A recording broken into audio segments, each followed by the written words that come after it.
Eu geralmente uso a outra tribuna. É um hábito que tenho. Mas, como há poucos instantes ela foi ocupada pelo senador Humberto Costa, de forma simbólica e proposital, eu venho para este outro lado do plenário para deixar claro a partir daí que estamos numa posição diametralmente opostas. E venho para respondê-lo. Talvez acossado pelos acontecimentos que são gravíssimos, o senador Humberto Costa perdeu o tom na fala, que lhe faltou, inclusive, o elemento básico para qualquer argumentação, que é a coerência. E começo respondendo à acusação que foi dirigida de que o PSDB estaria apostando no quanto pior, melhor. Acredito que não tem mais como piorar o Brasil, além do que o PT conseguiu fazer. E, na votação do PLC 28, que dizia respeito ao reajuste dos servidores da Justiça Federal, o senador Medeiros, durante toda a sessão, e ela foi transmitida ao vivo, como estamos agora pela TV Senado, o senador Humberto Costa e outros membros do PT encaminharam contra a matéria, dizendo que ela teria um grande impacto. Surpreendentemente, na hora de votar a matéria, e aqui faço justiça, o senador Donizete, que me escuta, foi o único do Partido dos Trabalhadores que no microfone registrou, acho que o senador Lindenberg também pediu um registro, mas o registro do senador Donizete, me recordo bem, dizendo que votava não. Mas qual foi? Cássio, quero lhe socorrer em socorro. Foi o senador Paulo Paim e a senadora Fátima Bezerra. Agradeço a Vossa Excelência. E qual foi o encaminhamento que o senador, líder do PT, no Senado Federal, Humberto Costa, fez da matéria? Liberou a bancada. E tanto é que o placar registrou 62 votos sim, e nenhum voto não, 0 não, está registrado. Portanto, não me venha o senador Humberto Costa com esse tipo de argumentação, porque simplesmente jogou para a plateia. Estava essa galeria aqui lotada de servidores públicos, correu com a sela, como se diz lá no Nordeste. Correu com a sela, porque não teve coragem de colocar o voto não no plenário e liberou a bancada. Ou seja, na prática, o PT contribuiu para que a matéria que ele disse que era uma irresponsabilidade fosse aprovada à unanimidade. Aprovação unânime pelo plenário do Senado Federal. Tenha paciência. E passa a fazer ataques de desespero de quem está numa situação de completo desespero. Hoje nós temos dois lados no Brasil. O lado do governo, esse governo que vai cair de podre. Não será derrubado o governo do PT porque ele não é uma estrutura. Ele será limpo com benzina, porque é uma mancha. Eu parafrasei o meu pai, o nosso poeta Ronaldo Cunha Lima, que usou igual frase em relação à ditadura militar. Quando meu pai dizia que a ditadura não seria derrubada porque não era uma estrutura, e sim limpa com benzina, porque era uma mancha. Trago hoje essa mesma referência ao governo do PT, que não vai ser derrubado porque não é uma estrutura, e sim limpo com benzina, porque é uma mancha. E o que nós estamos assistindo no Brasil é algo muito grave para que o senador Humberto Costa possa vir com esse tipo de discurso. Porque o país hoje está dividido em dois lados. O lado desse governo apodrecido e o lado do povo. E o PSDB está ao lado do povo brasileiro. Ponto. É essa a questão. Hoje, você escolhe dois lados. Ou você está ao lado do governo ou ao lado do povo brasileiro, que repudia, e as pesquisas de opinião pública apontam isso claramente, repudiam, rechaçam, rejeitam, renegam o governo do PT E esses 9% estão aí provavelmente concentrados nos cargos comissionados nessa máquina pública inchadíssima que o governo federal tem com seus 40 ministérios. Aí dá esses 9% de aprovação, talvez aí vinculados aos cargos comissionados do governo. Golpe. Golpe é o que está sendo praticado contra o patrimônio do povo brasileiro com tanta corrupção. Ontem eu usei também a tribuna para fazer um apelo à presidente Dilma Rousseff que ela renunciasse ao mandato num ato de espírito público para abreviar o sofrimento do povo brasileiro e a crise profunda que o país enfrenta. Porque os dias de mandato da presidente Dilma Rousseff estão contados. Não há como ela escapar diante da quantidade de crimes que foram praticados. E são várias frentes que elas têm que se deparar. Se as instituições brasileiras funcionarem, como acreditamos firmemente que irão funcionar e que estão em pleno funcionamento, não há como, por exemplo, não cassar o mandato da presidente Dilma Rousseff no Tribunal Superior Eleitoral. Os advogados do PT pediram que o Tribunal Superior Eleitoral não ouvissem o depoimento do senhor Ricardo Pessoa, que é um dos delatores na Operação Lava Jato. Por 7 votos a 0, a unanimidade também, o TSE disse: não vamos ouvir o depoimento do senhor Ricardo Pessoa, e, salvo erro de memória, no próximo dia 14, esta oitiva será feita. E ele vai, seguramente, confirmar aquilo que já foi publicado nas notícias da imprensa, sobretudo na matéria do último final de semana da revista Veja. Ou seja, ele vai confirmar que deu dinheiro fruto da corrupção para financiar a campanha do Partido dos Trabalhadores, e isso é um crime do qual a presidente Dilma Rousseff não escapa, porque a lei é muito clara ao responsabilizar o candidato ou a candidata por qualquer deslize na campanha. Afora outros argumentos robustos que tramitam nas 3 ações em andamento no Tribunal Superior Eleitoral. São 2 AIGES, a chamada Ação de Investigação Eleitoral, e a AIME, que é a Ação de Impugnação de Mandato Eletivo, que é uma ação movida após a diplomação do eleito. Pois bem, vamos agora ao TCU. Não me refiro apenas às pedaladas fiscais, crime de responsabilidade praticado pela presidente Dilma Rousseff do PT.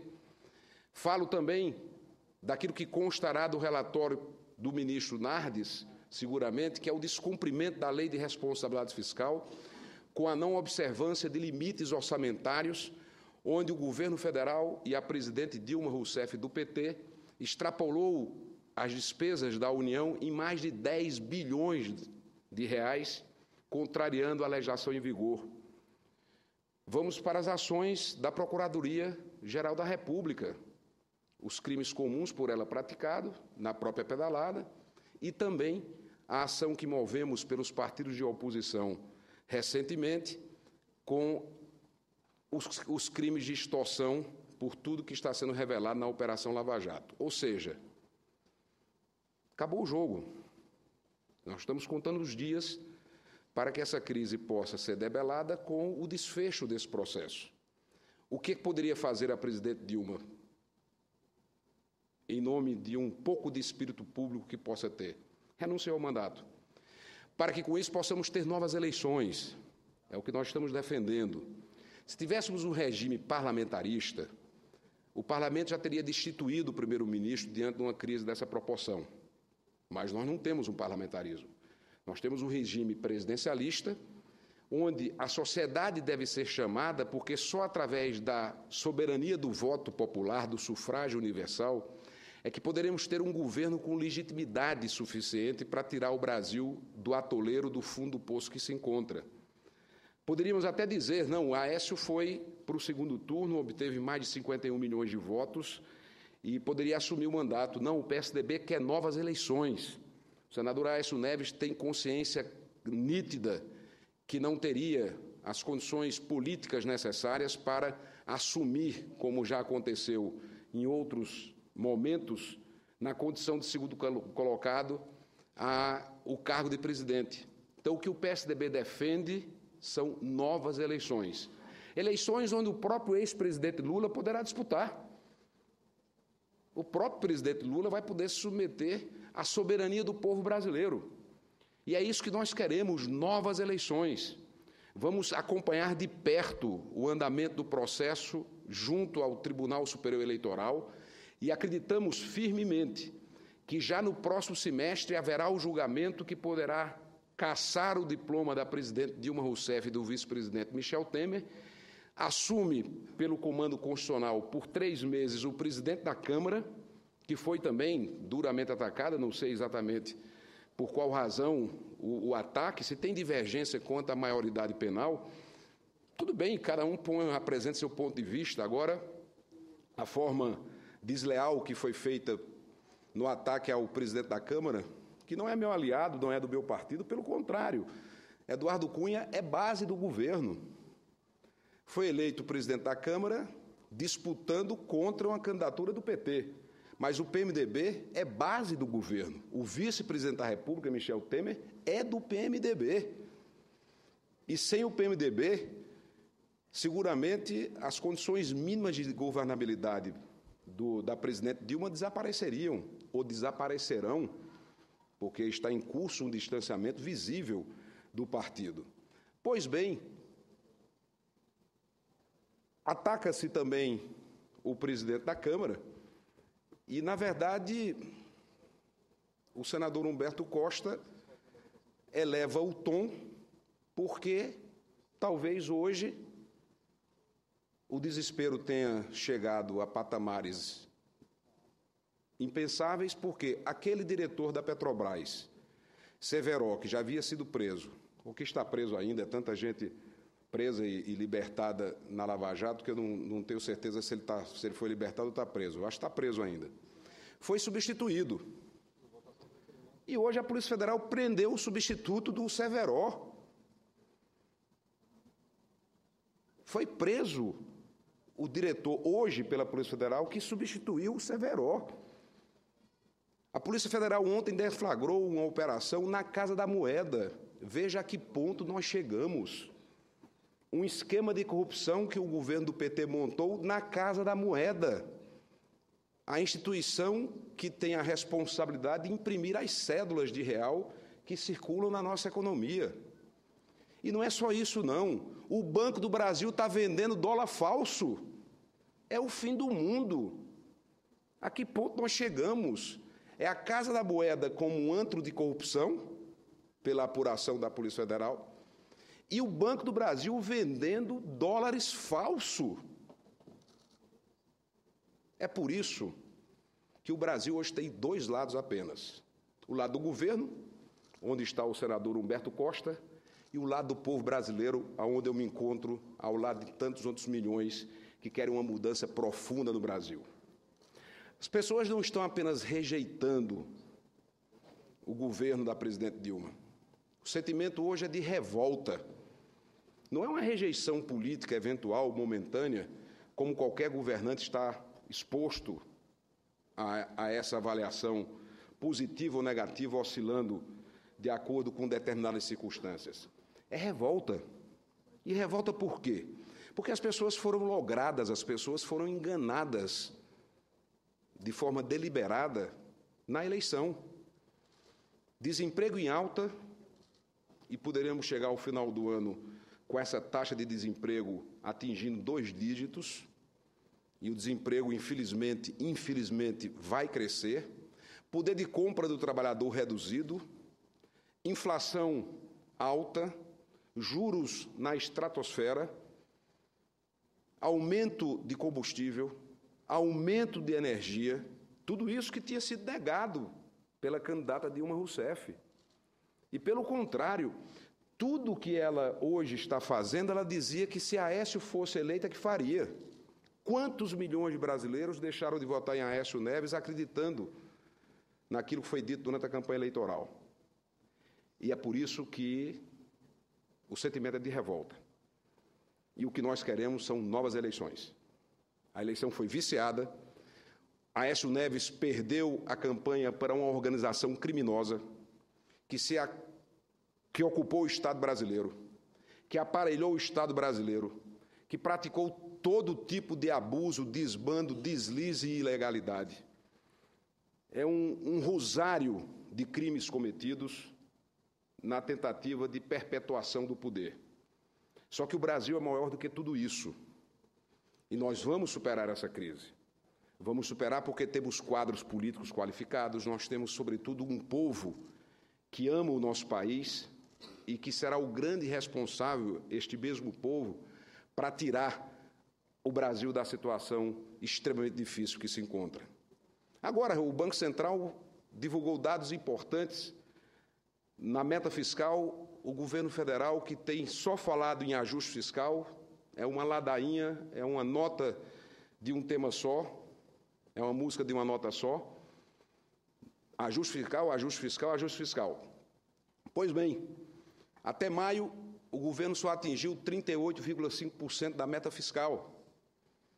E diga-se de passagem, desses 38% que avalia a meta fiscal de União, Estados e municípios, a União contribuiu com apenas 12%. Ou seja, o que ainda há de ajuste fiscal no país tem como origem os estados e os municípios, porque a União não consegue fazer o seu dever de casa porque quebraram o Brasil. Quebraram, assaltaram o país, continuam assaltando e empurram a conta para que a sociedade possa pagar. A crise é muito grave.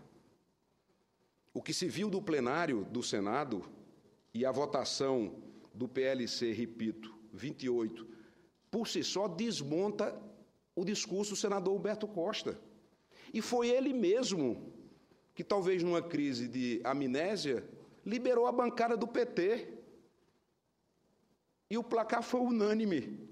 E vem agora dizer que estamos querendo quebrar o Brasil. Não, quem quebrou o Brasil foi o PT. Nós somos os responsáveis pelo Plano Real, pela estabilização da economia, pelas bases que lançamos, que possibilitou para o Brasil avançar, crescer e alcançar importantes conquistas. Só que essas bases estão sendo destruídas pela irresponsabilidade de um partido que quer manter-se no poder a todo custo, a todo preço, mesmo que esse custo, esse preço seja a dor, o sacrifício, a infelicidade, o infortúnio, a desgraça do povo brasileiro. Só que o povo acordou, o povo despertou e percebeu que foi enganado, e percebeu que foi literalmente enganado. E o que nós queremos no jogo democrático, para que não venham com esse discurso insustentável de golpe, são novas eleições. E não há golpe quando o povo exerce sua soberania. Pelo contrário, cumpre-se o artigo 1º da nossa Constituição, que todos nós conhecemos, que todo poder emana do povo. E assim lutaremos. Faremos um bom combate. Não vamos nos acovardar. Este é um momento de coragem. Este é um momento de enfrentamento. Este é um momento duro, difícil da vida nacional e nós estaremos na nossa trincheira de luta em defesa do povo brasileiro, da ética, da decência, da moralidade e da mudança para que o país saia da crise. E com coerência, sobretudo com coerência com a nossa trajetória. Porque Humberto Costa esquece que o PT votou contra o Plano Real, ele esquece que o PT se recusou a assinar a Constituição Cidadã de 88, tentou boicotar tudo o que era de positivo no Brasil, e agora vem com esse discurso. Menos. Semana que vem estaremos aqui de volta. Eu permaneço em Brasília esse final de semana, porque no domingo teremos, Moema, a Convenção Nacional do nosso partido. Depois ainda vou a Campina Grande para o encerramento do maior São João do mundo, ao lado do prefeito Romero Rodrigues, do vice-prefeito Ronaldo Filho, e participarei do encerramento desse grande momento da Paraíba, do Nordeste, que é o maior São João do mundo, realizado em Campina Grande. Foi um evento criado, inclusive, pelo meu pai, que disse, senadora Ana Amélia, grande festa nordestina, forró a cada segundo, nós fazemos em Campina o maior São João do mundo. Mas segunda-feira eu estou de volta e vamos manter esse debate. Ele de lá, do lado do governo, nós aqui, na trincheira do povo brasileiro. Muito obrigado.